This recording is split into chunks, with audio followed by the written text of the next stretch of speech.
राधे राधे। राधे राधे महाराज जी।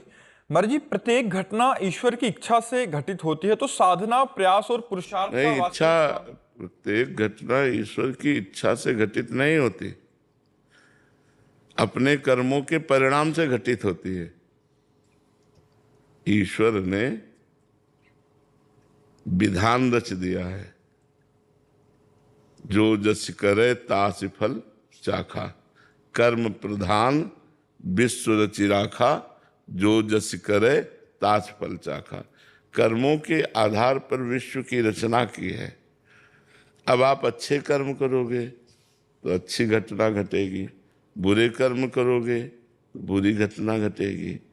भगवान की तरफ से घटना तो तब घटती है जब किसी भगवत प्रेमी महात्मा का या भजन का प्रभाव प्रकट होता है, तब भगवान की तरफ से, नहीं तो अपने कर्मों का ही जाल होता है। तो जो कि हम फिर नवीन कर्म क्यों करें? तो पूर्व प्रारब्ध हमें सुख और दुख देगा।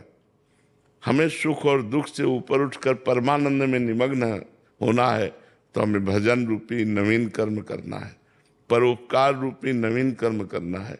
गंदे आचरणों का त्याग करके अच्छे आचरण हमें करने हैं। ये हमें करने के लिए मनुष्य जीवन मिला है। भगवान केवल न्यायाधीश है, वो न्याय करते हैं। जो हम कर्म करते हैं उसका फल वो देते हैं। हाँ, जब हम शरण में हो जाते हैं तब अलग विधान चालू हो जाता है।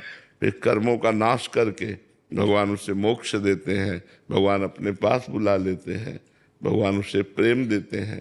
पर जब तक हम भगवान से विमुख हैं तब तक कर्म के जाल में फंसकर पाप कर्म का फल दुख और पुण्य कर्म का फल सुख और विविध योनियों में जन्म मरण, ये चक्र चलता रहता है। इसी चक्र को रोकने के लिए भगवान ने कृपा करके हमें मनुष्य शरीर दिया है। अब इस शरीर में आकर ऐसी प्रमाद स्थिति आ जाती है, भूल हो जाती है कि हम अपने कोई स्त्री या पुरुष मानकर बस शरीर सुख के भोग, खान पान, देखना सुनना, भोगना, इसी में पूरा